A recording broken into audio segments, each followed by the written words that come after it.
So I want to start by thanking everyone for attending this webinar and also let you know that it is recorded. So just to let everyone know, and it will be distributed afterwards to the attendants. I appreciate that it's early on a Friday morning for most of you. So again, thank you for taking the time to listen and be part of this important conversation. I really want to extend a big thank you to our speakers. I'm incredibly excited to hear from each of you. You all bring different perspectives to this conversation, from policy and legal viewpoints to advocacy and action. Despite these differences, you all share a common passion and a commitment to the ocean and the animals that live in it. So myself and my colleagues have been at Ocean Week, which has been a huge success and a very busy week, EU Oceans Week, I should say.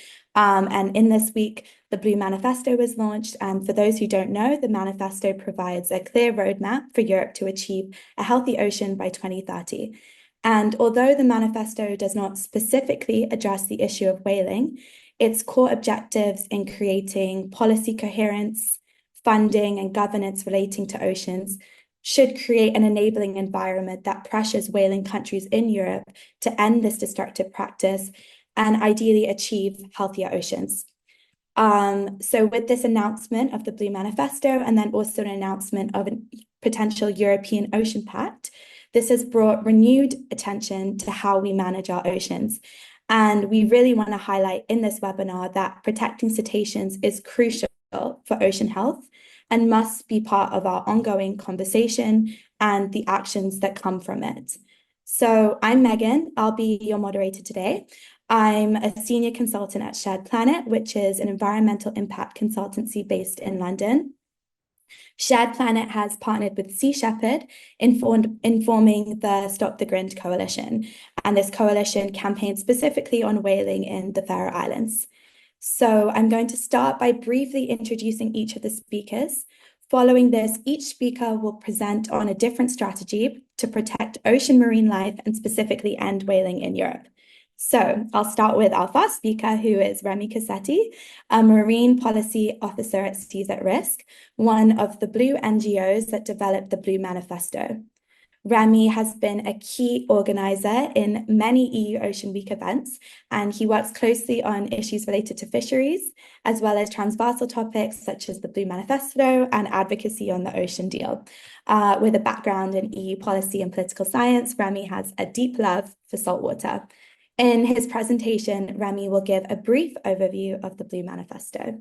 Our second speaker is Concetto, who founded the European Institute for Animal Law and Policy, where she serves as the Executive Director and Chief Legal Advisor. She's also a lecturer in EU Animal Law and Ethics at Sciences Po and a former fellow at the Animal Law and Policy Program at Harvard Law School. So she'll be presenting on developing supportive policies and regulations to end whaling in Europe. Then we'll hear from Dr. Anna von Rebay, the founder of Ocean Vision Legal, which is the first law firm worldwide entirely specializing in marine protection. Anna has a deep passion for the ocean, along with legal expertise and an academic background in the law of the sea and marine protection. She serves as a guest lecturer on marine protected areas at the University of Sydney and works on international, European, and German law cases related to bottom trawling, deep sea mining, and Antarctic MPAs. Dr. Anna von Rebay will be presenting on the human rights case against whaling.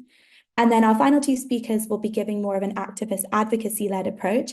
So we'll first hear from Valentina Crast, a passionate animal rights advocate and the campaign lead for Sea Shepherd, focusing on whaling in the Faroe Islands. Valentina will be sharing her valuable insights and experiences of frontline campaigning against whaling with Sea Shepherd. And then finally, our last speaker will be Lottie Pearson, campaign coordinator for Whale and Dolphin Conservation UK. Her academic background is ecology and marine sustainability.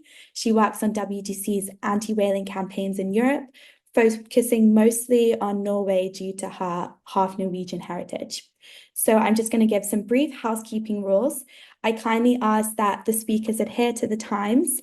I'll try to keep track, but I want to make sure there's ample time for questions at the end. So there will be a Q&A period. If you could just flip to the agenda, Sabrina, there will be a Q&A period nearing the end of this webinar.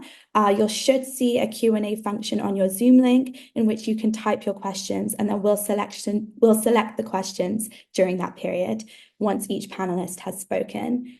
So thank you again. I'm super excited to hear what everyone has to say, and I'll pass over to Rémi.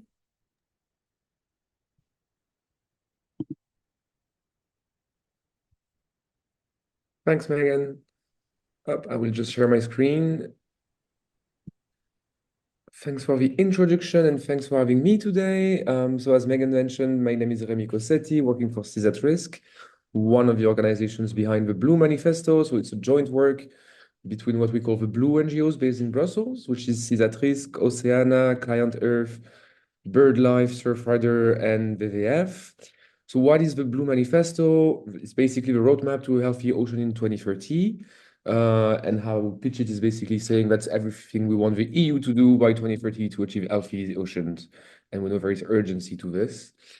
So the Blue Manifesto has basically three strategic objectives, three big objectives. The first one is to establish an ocean deal, a bit like we had with a Green Deal in the last mandate, to ensure policy coherence across sectors, strengthen implementation, ensure just transition to low-impact blue economy. So that's really the key ask that we have in this Blue Manifesto, the one top ask. Then another one is to put the money where the mouth is from the EU and to ask for an ocean fund, because currently, I mean, we see in a lot of environmental action, one of the key issues is funding. So that's one of the big things we're asking from the EU in this mandate is to have an ocean fund, not only for maritime fisheries and aquaculture like it is today, but that really supports regeneration of marine nature and just transition. And the third one is to really reform the ocean governance at the EU level and make sure that the ocean is at the core of policy making, both at the Commission level, in the Council, and in the Parliament. And to complement these three basically overarching objectives, we have 53, I think, precise, concrete policy proposals for the EU to adopt, very doable and achievable for them. So that's basically the roadmap we have, and it's been detailed year by year what the EU should do. We launched this Blue Manifesto on Tuesday to launch the EU Ocean Week. So yes, it's very new. You can see it on the website now on Seas at Risk if you want to look for it. So some examples of what we are asking in this Blue Manifesto. We have basically two types of asks. Some are very cross-cutting, and then some are very sectoral, tiny, nitty-gritty asks, I would say. In the cross-cutting ones, for instance, we are asking for an action plan for the just transition to a well-being blue economy that respects ecological limits. And that's a very key ask for us to talk about the just transition and socio-economy, and not only conservation. We also have asks on policy gaps that are not addressed at the EU level right now, notably ocean resilience, coastal adaptation to climate change, blue carbon ecosystems. So that's kind of like, cross-cutting asks. And then we also have sectoral asks, such as a ban on deep sea mining, mandatory ship speed reductions. Yes. So that's just to give you a flavor of what we're looking at in this Blue Manifesto. How we did it, basically, it's the work of the 6 NGOs, the 6 Blue NGOs. We worked on a year for this now, brainstorming on our priorities internally, also with our members. We did several consultations with members, working with other stakeholders as well, in Brussels and in Europe. And then we had an endorsement process. So now this roadmap, the Blue Manifesto, it's endorsed by 140 organizations. It's still open for endorsements. You can see the full list of endorsements on the website as well. And it's not only endorsed by environmental NGO, which was also key for us, but also more social NGOs, cooperation and development actors, scientific and research institutes, sustainable businesses, startups that work in the blue economy. So the endorsement for the roadmap is quite big now and quite cross-cutting and horizontal, let's say. Yeah. And then I just wanted to give you a bit of a flavor of where development at the policy level. So as Megan mentioned, we had an announcement from the President of the Commission, von der Leyen, of an EU Ocean Pact when she announced basically the priorities for a new commission. It was a key topic in the elections. We campaigned on this quite hardly. A few of the MEPs and political parties really endorsed this Blue Manifesto, Blue Deal idea, or Ocean Deal, Ocean Pact. The branding changes depending on who you're talking to, but the idea is the same. It needs to put the ocean on the agenda. And now we are waiting to see with this new commission. We have a new commissioner designate for the ocean and fisheries. It's his task now to develop this Ocean Pact with 3 guidelines: boosting the blue economies, ensuring good governance and sustainability. So we really hope that he takes inspiration from the Blue Manifesto. The first step was to get ocean on the agenda. Now it's here. And yeah, now the work starts, basically. So yeah, that's it for me. Thanks very much. Thank you so much, Rémi. And I should say that the Stop the Green Coalition did sign on to the Blue Manifesto. So it's very exciting that you were able to present it. I will just pass over to Alice now for her presentation. Thank you, Megan. Okay, I'll just share my screen real quick. Okay, so hello everyone. So thank you, Megan, for the invitation and the kind introduction. So today I'll be talking about how the EU can actually help ending whaling in Europe. So as an introduction, just to clarify that the EU banned the hunting of cetaceans, and as a result, whaling in the EU waters is against the law. And it's not just whaling that's, prohibited, but it's also the sale and the trade of cetacean products originating from non-EU countries. So we have quite a powerful regulation in place in the EU to really try to protect the EU market from whaling. So whaling is not absent from Europe as a continent, though. Whaling is conducted by several European countries that are not members of the EU, so those are not EU member states.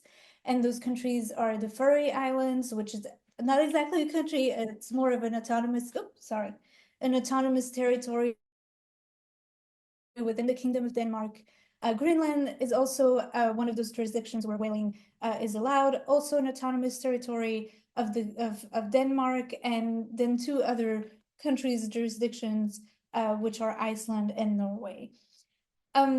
So during this presentation, I'll talk about relevant international law. So what is the law that applies, and what kind of law apply, and how is it possible that whaling continues in those jurisdictions that I just mentioned.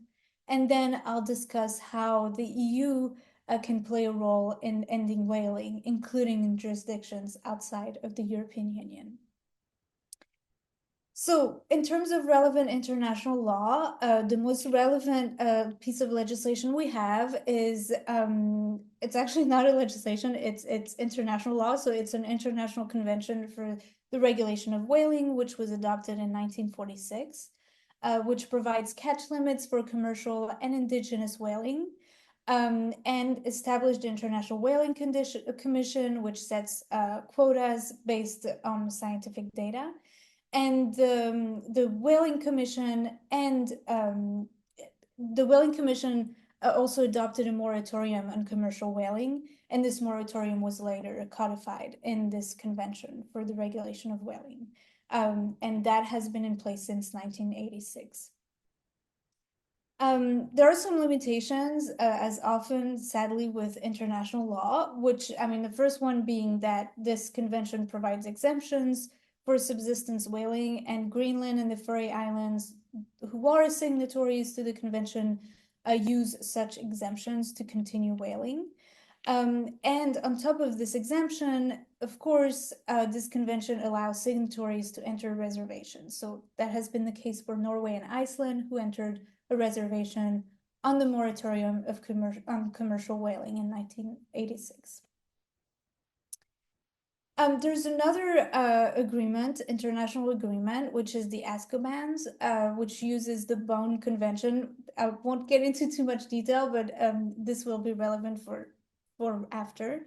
And this agreement, the ASCOBANS, lists marine mammal species as protected species. So it doesn't exactly prohibit whaling, but it does provide conservation and management plans and encourages parties to, and I quote, establish a prohibition under national law of the intentional taking and killing of small cetaceans. So it's mostly aspirational wording. It doesn't force signatories to actually enact a ban on whaling, but it certainly encourages them to do so. The problem with the ASCO bans is that Denmark made sure to enter reservations to exclude both Greenland and the Faroe Islands from the territorial scope of the ASCO bans. So the protective measures in the ASCO bans protective measures for whales don't apply in the Faroe Islands and Greenland. And Norway and Iceland entered reservations for various species of marine mammals. So how to increase EU efforts to end whaling? Considering that, whaling is happening in non-EU member states, what can the EU actually do to, encourage or even force those countries to end whaling? The first solution, which is very traditional solution in EU law in terms of, trying to get EU law to produce extraterritorial effects, so to have EU law apply beyond EU borders.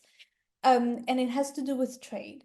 So just as a side note, the EU is only an observer of the International Whaling Commission, and not all EU member states are signatories of the International Convention for the Regulation of Whaling. So there's actually not much that the EU can do in terms of, international cooperation within the International Whaling Commission. However, the EU could use its status as a major trade partner of the Faroe Islands, Greenland, Iceland, and Norway to pressure these countries to comply with international law. So for instance, according to the European Commission, the EU is Faroe Islands' biggest trading partner. It accounts for 39% of the country's total trade in goods in 2022. The total trade in goods between the EU and the Faroe Islands amounted to 1.9 billion euros in 2022. So yeah, the Faroe Islands definitely needs the EU to survive economically. And the EU could simply, include some provisions in the trade agreements that exist between the EU and the Faroe Islands to make sure that the Faroe Islands complies with international law when it comes to the protection of cetaceans. It's not, unheard of. The EU has done that before. It's actually very trendy. These days, the EU has increasingly shown a willingness to include environmental and animal protection conditionality requirements in trade agreements, and we've seen that, for instance, with the recent trade agreement that was signed between New Zealand and the EU. There's another solution that the EU could adopt, this time in EU law, which would be to ban the transit of whale products in the EU. So, as I said before, the sale of whale products in the EU is prohibited, but not the transit of such products. So some products do enter the EU market and then leave the EU market on their way to, their destination. So this could be something that the EU could do, is to absolutely ban the entry of those products into the EU market, even though they're still transiting through the EU. So according to whale and dolphin conservation, this actually happens a lot. Icelandic and Norwegian whalers have shipped and transferred whale products through EU ports such as Rotterdam and Hamburg. And so the solution would be that the EU refuse entry to ships transporting whale products or ships used for whaling within the EU borders. And there's actually, we could use one of the regulation that's already in place, and particularly that one EU regulation that prohibit the imports of whales and other cetacean products. And we could amend such a regulation by including those whalers, ships to the list of things, entities that could not enter the EU at all. And with that, thank you so much for your attention. We have a newsletter on everything, related to EU animal law and policy, so please feel free to subscribe, and I look forward to your questions and comments. Thank you. Thank you so much, Alice. And everyone's been sticking to time, so that's just great. You really laid out some very interesting pathways, specifically through trade and trade provisions that can protect animal welfare, but also prevent whaling. So that's great. I'm now going to hand it over to Dr. Anna von Rebay to present the human rights case. Hi, well, thank you very much. I'm just gonna share my screen quickly. All right, and here we go. Thank you so much for having me today at this webinar. It's an honor to be here, and today I'm actually bringing a case. I'm introducing to you the human rights case against whaling. So we've heard quite a lot about whaling, and I'm sure we've got lots of biologists here in the group, so I won't go deep into how important whales are to our ecosystem. However, to understand how we are bringing this case, a little bit of understanding is important. So whales play a vital role in maintaining healthy, clean, and sustainable ocean ecosystems. As the ocean's largest creatures, they contribute to the nutrient cycle and support of marine biodiversity. Whales actually capture large amounts of carbon from the atmosphere directly in their biomass and indirectly through fertilizing and mineral movement that then increases phytoplankton production, which in turn produces over half of the oxygen we breathe. Whales also transfer nutrients when they die because their carcasses sink to the sea floor.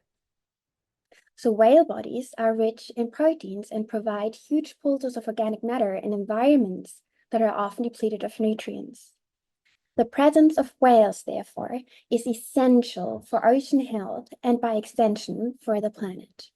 Anna, we can just see your speaker notes. So if you don't mind, we can share the screen so it's more in presentation mode. Sorry.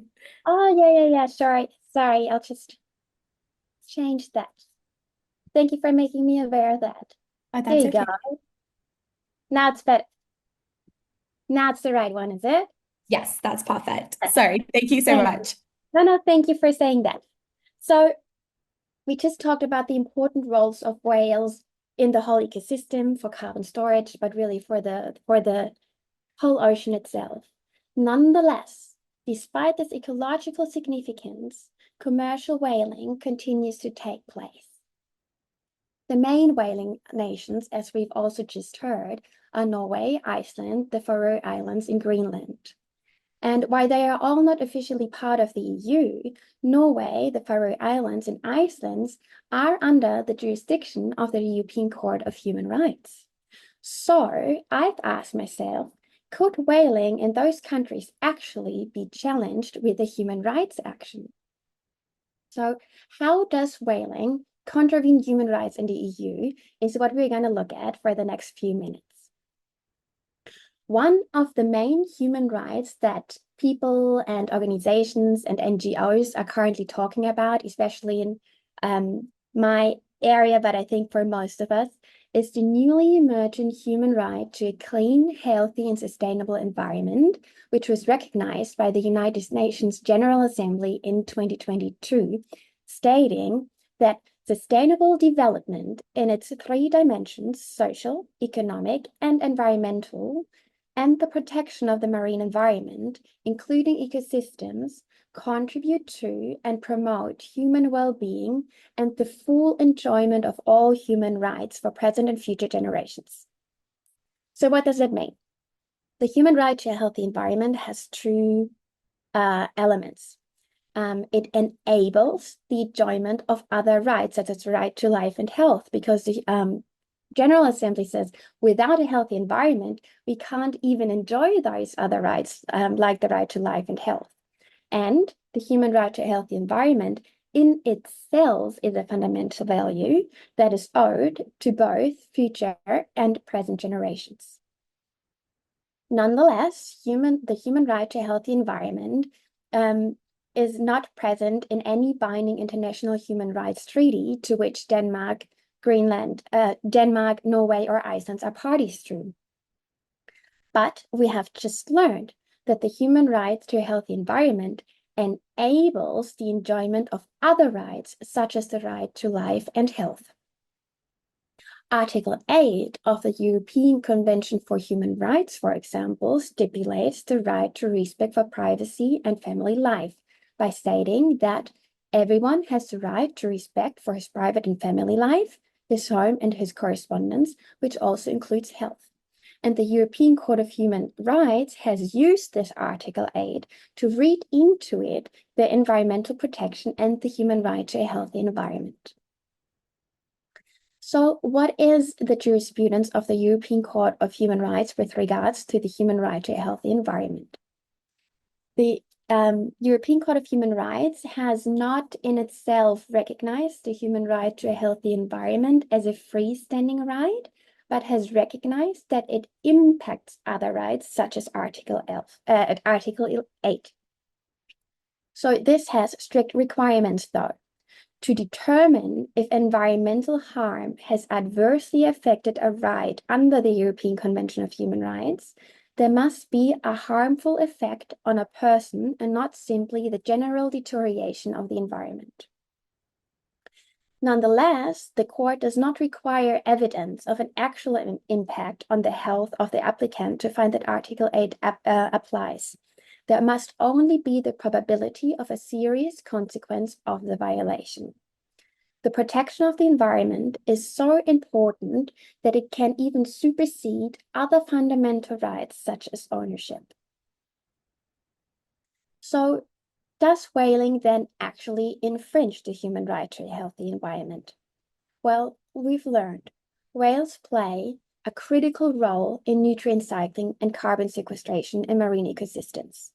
Their decline can lead to ecological imbalances and degradation of marine environments.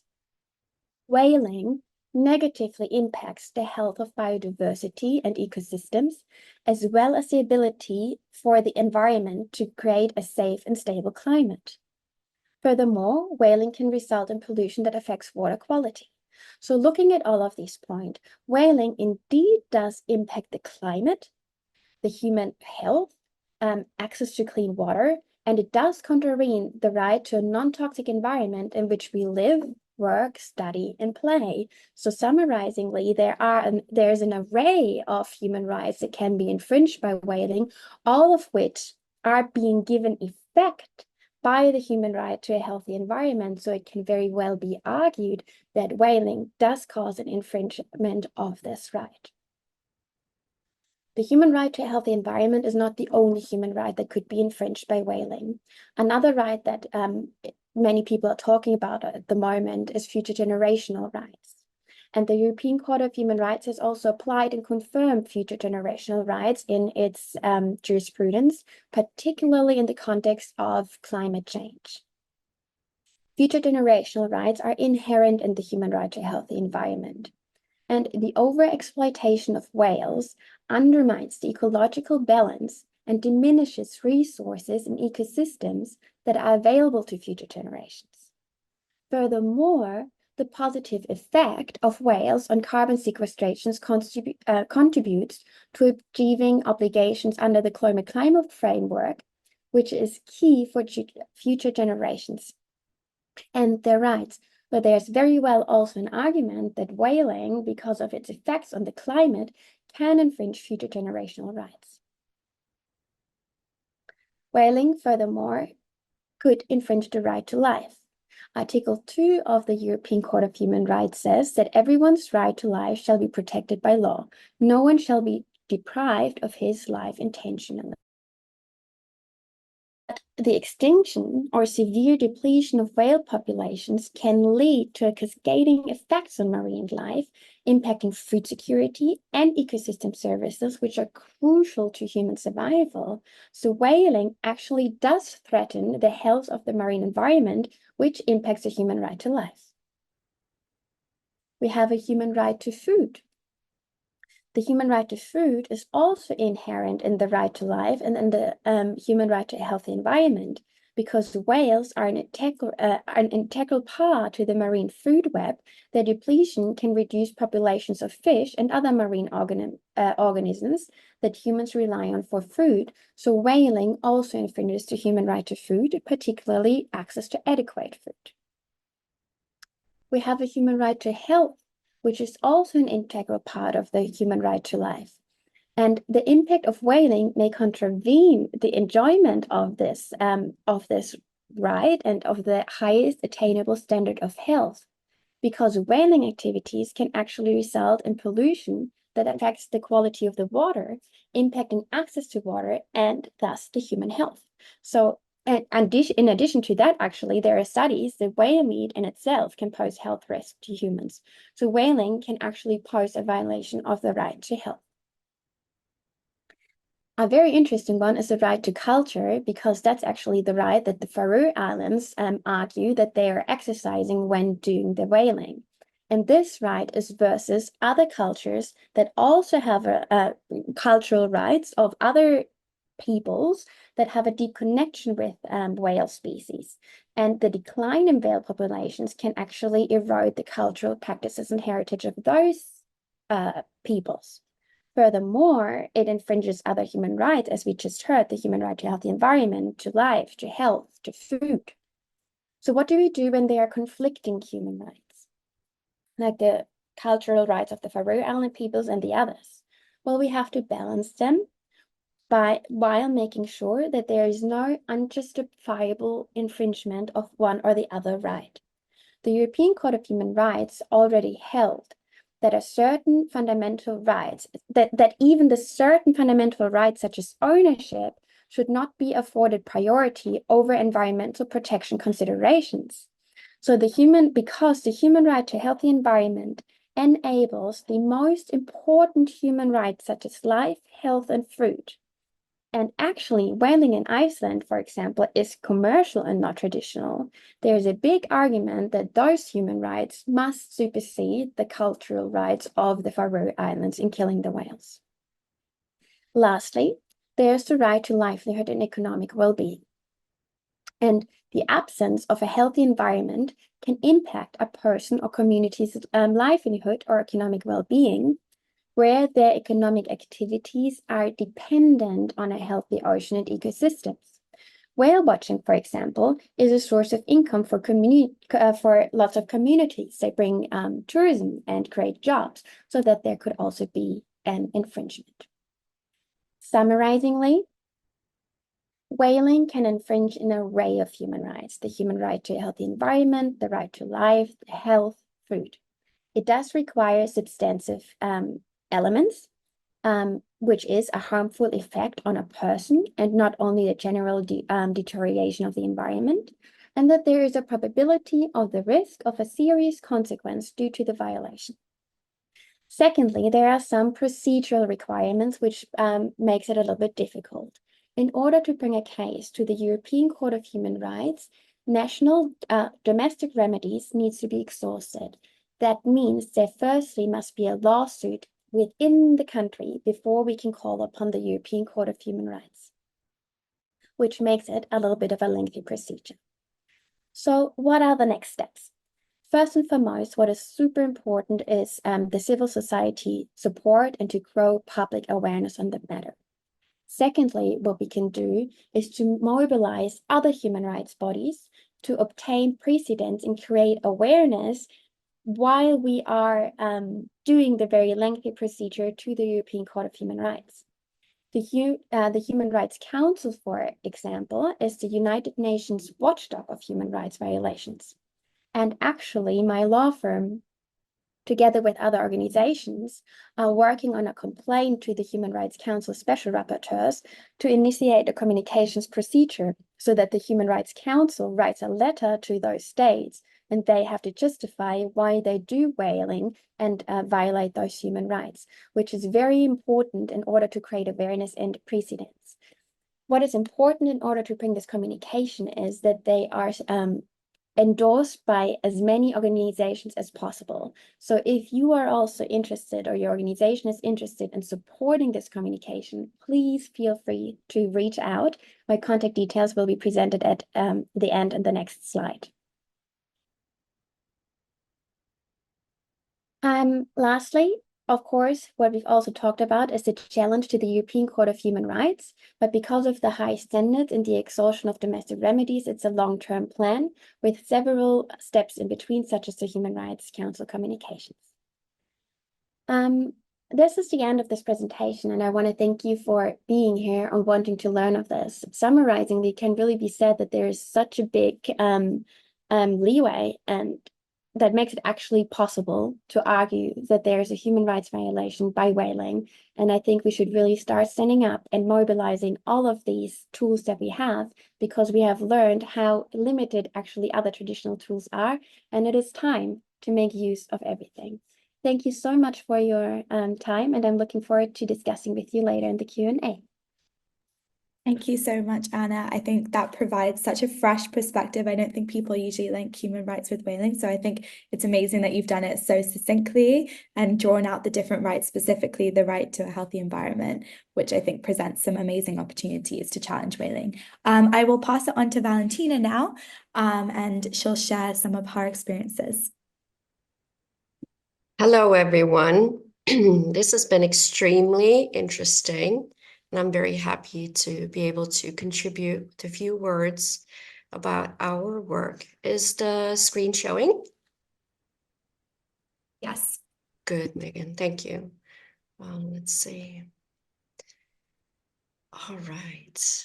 So, yes, I would like to start out by noting that in this very brief presentation, I won't be addressing the specific arguments against whaling in the Faroe Islands or share any of the many distressing images, but I would very much like to encourage everyone following today to reach out for a conversation if you wish to get into the details and the specifics of the Grinda drop in the Faroe Islands, because I'm very happy to engage around that.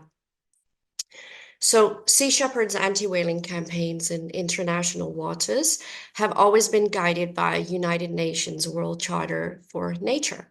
Sections 21 to 24 of the Charter provides authority to individuals to act on behalf of and enforce international conservation laws. That has always been the backbone of our offshore campaigns. Today, most of our campaigns are supported by or in direct collaborations with national governments. The anti-whaling work in the Faroe Islands is completely contrary to this. Here, we currently can't rely on support from the government to protect the cetaceans, and we don't have overwhelming support from the local community. So, therefore, the strategic needs for this specific campaign has to be different. With us, we have identified two main goals for our work. One is to secure the evidence and the documentation of the process of the whaling activity, and to supply this to the global public and lawmakers to sustain a constant international pressure and to raise needed awareness. But at the same time, we do recognize the indispensable need for local support to find those local champions who can push for change within the country simultaneously with the advocacy and policy work on the international political scene. So the value of global public support can't be overestimated. And Sea Shepherd has been extremely successful at fostering that. But that support has not translated into an end to whaling. That's just a disappointing fact that we need to consider. So the change needs to be initiated and achieved by policymakers. Our ambition today is to contribute meaningfully to a global discussion about the urgent need to rethink our exploitation. And during Ocean Week, we have heard numerous presentations around this urgency and about the need to rethink exactly this. This includes cetaceans in Europe, who not only serve a vital role in a thriving and balanced ocean, but they also deserve much better treatment than they are currently being subjected to. It's also a priority for us to serve as an inspiration for those individual citizens who are passionate about ocean protection and conservation. We are famously known for inviting just citizens around the world to take action and to turn their passion into activism. And we know that there are just as many in the Faroe Islands as anywhere else in the world. So no country should have the privilege of being part of this global society and harvest the numerous benefits of the valuable connections with the surrounding countries without also participating in taking the ownership of the responsibilities that come with the prosperous, with the riches, and with being a global trading partner to the surrounding world. This should also be the case whether or not the topic is overfishing for commercial purposes, or if the purpose is killing cetaceans for tradition and culture. Whales and dolphins don't belong to any nation. They belong in our oceans, which we all depend on and we all should aim to protect. So it would seem like a natural consequence of ocean destruction that the EU bodies and other national governments would look at legal pathways and trading restrictions to prevent further destruction if diplomacy isn't effective, which unfortunately is the case in the Faroe Islands. So diplomacy hasn't worked in getting the Faroese government to reconsider their responsibility in protecting and preserving ocean life, but trading and access to research fund within the EU system might. And we're hoping that this conversation will open up that discussion with many of the MEPs who are listening today and other interested parties at other NGOs or corporations. So to wrap this very brief presentation up, I'd like to share with you that Sea Shepherd has been present on the Faroe Islands for the last 5 months. And we have, again this year, secured the documentation that we hope will serve policymakers well in continuing this conversation and the international pressure that we need to end whaling. I will end my presentation with these very disparaging numbers, and I hope they serve as an inspiration for political action.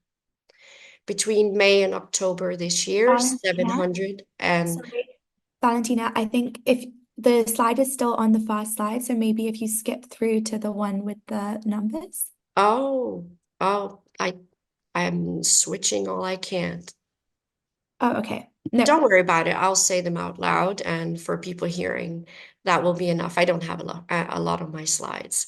So the total number of dead pilot whales and other dolphins this year is 745, and that includes pregnant females and very small juveniles that we have been able to document. In the last 43 years, this amounts to 45,000 pilot whales and other dolphins. And this number excludes the unknown number of fetuses and small juveniles that are not included in statistics and that we only in recent years have begun to document. So with this, I thank you for your attention, and I give the word back to you, Megan. Thank you. Great, thank you so much. And I'll just pass on quickly to Lottie, since we don't have too much time. Hi, thank you.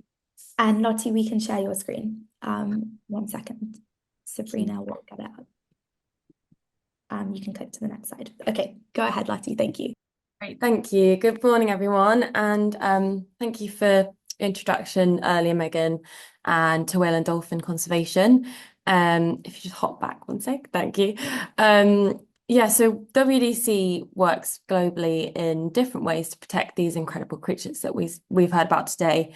But I'll be focusing on our anti-campaigning efforts in Iceland and Norway, where whaling has persisted for a long time after the 1986 moratorium. And as Alice mentioned, the Faroe Islands and Greenland have strong traditional ties to what is called subsistence whaling. But in Norway and Iceland, this is no longer a tradition and is for commercial use. So this really makes campaigning in these countries quite different. And on that note, I think we can dive straight in. So our work in Iceland, our efforts in Iceland have been a major part of our European campaign strategy since WDC started, really, 30 years ago. And as you know, it's traditionally been part of the pro-whaling bloc, consistently voting alongside nations like Japan and opposing conservation measures. Despite this, we've worked hard in country to raise awareness within the country about the negative impacts of whaling on both marine ecosystems, such as Dr. Anna von Rebay mentioned, as well as highlighting Iceland's global standing. And we focus on a few different initiatives in Iceland. So first, we always aim to engage closely with local partners and in the Icelandic government. If you just hop back 1 second, thank you. So yeah, and closely with the Icelandic government to foster dialogue and influence policies that promote whale and dolphin conservation. So secondly, by addressing ethical issues, we investigate and expose the cruelty involved in practices like whaling. So bringing awareness to the broader public, the government, and to international forums such as this.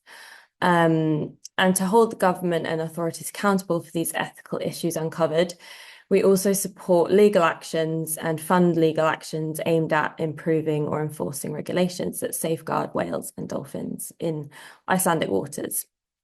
Then finally, we also collaboration with companies and activists, artists on the ground is really essential to strengthen the efforts in protecting marine life there.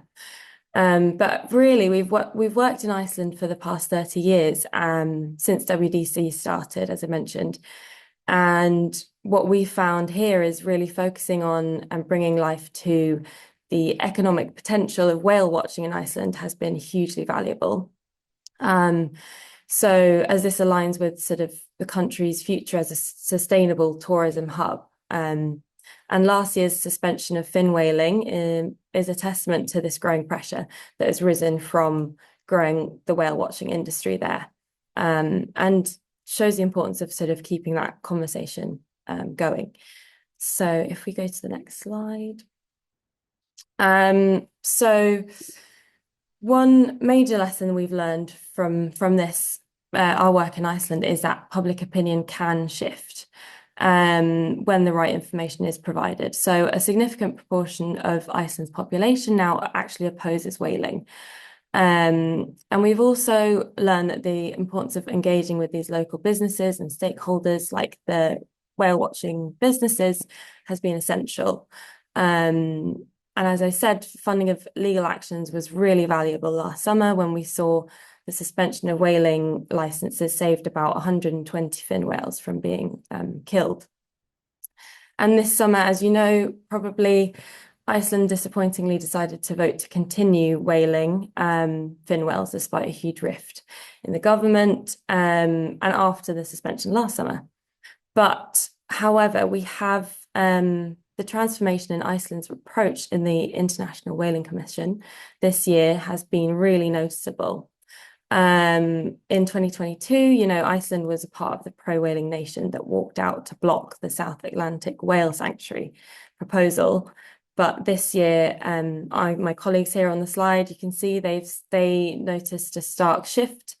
And Iceland spoke only twice, once to state that they couldn't take a position due to the current review of whaling in their country, and then again to submit their welfare data, an action which was seeking praise, but also highlighted the poor state of welfare in their hunts.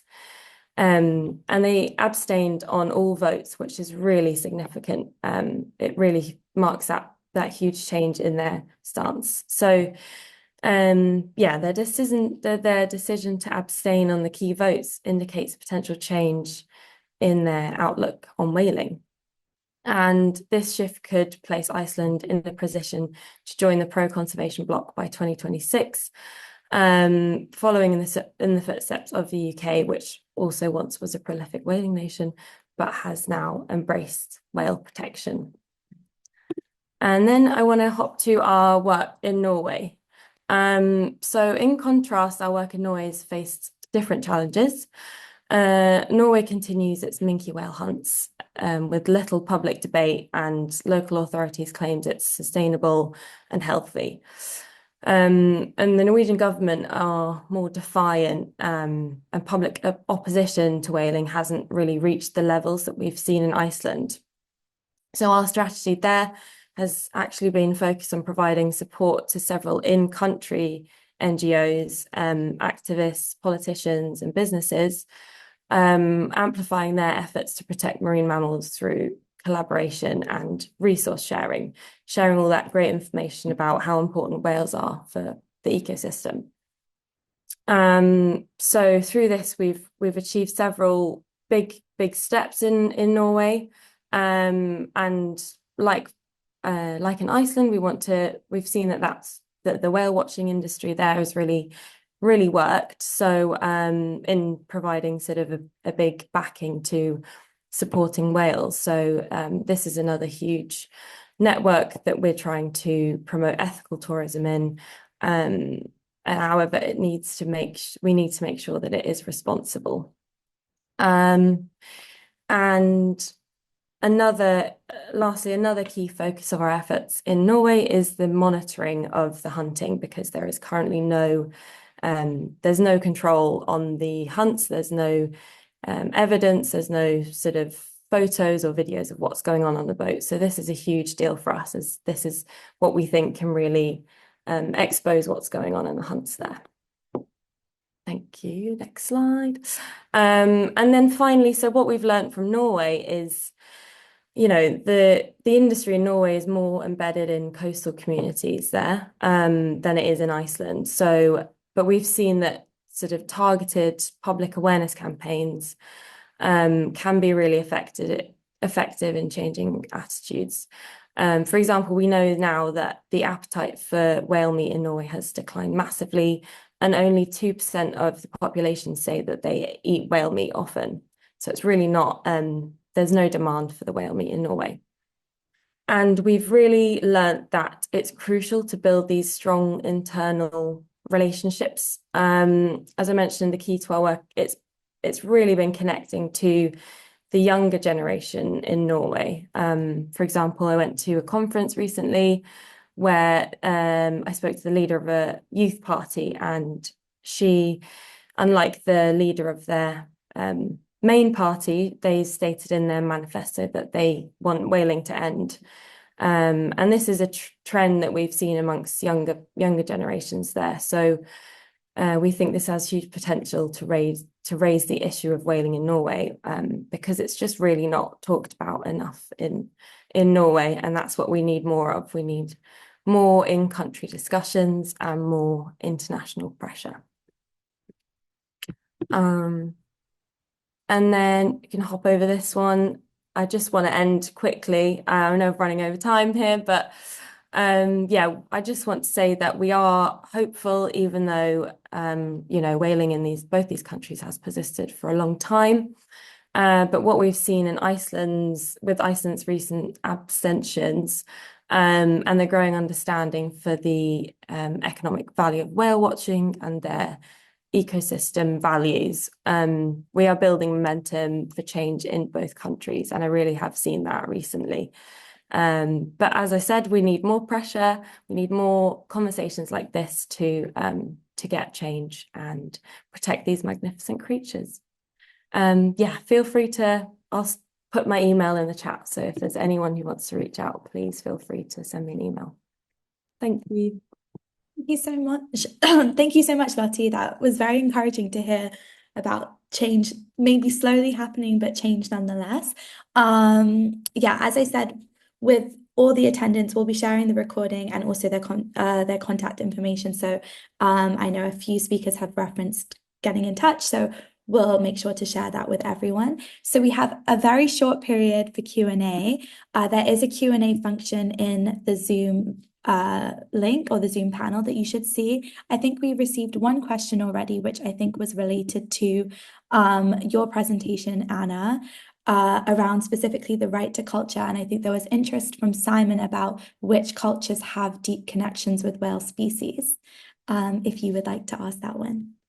Yeah, that's a beautiful question. Most of these species are indigenous. Most of the communities and peoples who have those deep connections with the whales and nature in itself are indigenous peoples, a lot of them based in the Pacific Islands. actually, my law firm just provided a legal assessment that led to the recognition of own whale rights in the Pacific Islands this March. So that's where we learn from rights of nature, because a lot of these indigenous peoples actually, they don't even use rights. They just realize that nature itself has intrinsic values that we must protect. And so therefore, they have their own rights, which is very different to the Western countries in which we often have perhaps treaties that regulate human activity in the ocean, such as whaling treaties, or the United Nations Fish Stock Agreement, but only to keep the fish stock on a maximum sustainable yield, and not recognizing that fish, whales, the ocean itself has intrinsic values with inherent rights that must be protected. So we have a lot to learn from those indigenous peoples, especially in the Pacific Islands areas. Thank you so much, Anna. We have another question from Frederic, which is specific to Lottie, referencing the fact that I think you said 2% of the population in Norway eat whale meat. So Frederic's asking, is the whale industry thriving on exports then? And if so, where? And potential actions around the export market. Yeah, so yes, Norway's whaling industry definitely thrives on exports. So I think it's about 30% of all the whale meat that's caught. So there's about 500 whales caught every year, and 30% of that goes to Japan. And yeah, and then there's about 30% we know is sold in supermarkets in Norway, and then another 30% that's ends up thrown away or ends up as dog food, actually. So yeah, we know that it's a lot of it is exported to Japan, and it's a big part of the industry, really, which is a big problem, because Norway has quite strong ties to Japan in the aquaculture area. So we have colleagues actually in our German office who work on the Japanese whaling area, and she often goes out there, and there is a strong link between those two countries. So we've worked on exposing sort of the toxins that are in the meat to show to Japan that what they're importing is actually toxic. And actually in 2017, I think Japan said no to an import because it was such high levels of pesticides. So yeah, it is a really interesting link there. Thank you, Lottie. I think we have time for one more question. If anyone has anything else to add, or else I can go to the closing remarks. Just pop it in the chat if you do. Oh, I think there's one question in the Q&A box, which is, what's something the general public can do? This is a really great question, Marcus, that would help to end whaling the quickest way possible. Valentina has her hand up, so we'll pass on to Valentina. Thank you. Well, I think one of the advice that we give to the public that are interested in helping is actually, if you're in a European country, reach out to your MEP, because what we hear when we're here in town, we hear that the MEPs do react to the public back home being interested in this cause. So if you are in a European country, get in contact with your local MEP, ask them if they are engaged in this topic. If they aren't, ask them to get engaged, and perhaps get in contact with any of the speakers here or Stop the Grind, and we would be happy to enforce that with the MEPs. If you are in North America, get in contact with your local representative there, because they are part of this conversation as well. So bring your thoughts to your politicians, and we will try and catch them from there. Are there any other answers from the panelists? or I can move on. I think we've only got 1 minute, so I'll be just do a quick closing remarks. Thank you so much. This has been an inspiring discussion, and it's highlighted different angles that can be used. I won't summarize everyone's, but there's been some really great points from each speaker, so I'm really appreciative of you being here. I think one of the underlying messages that I've heard throughout all the events that I've attended in EU Oceans Week and even today is the interconnectedness of the ocean, and that we're all responsible for it and the species in it. And effective ocean governance requires countries and regional institutions like the EU and you as well, individuals who are voting for elected officials, to speak up and take action when others are destroying the ocean and participating in whaling.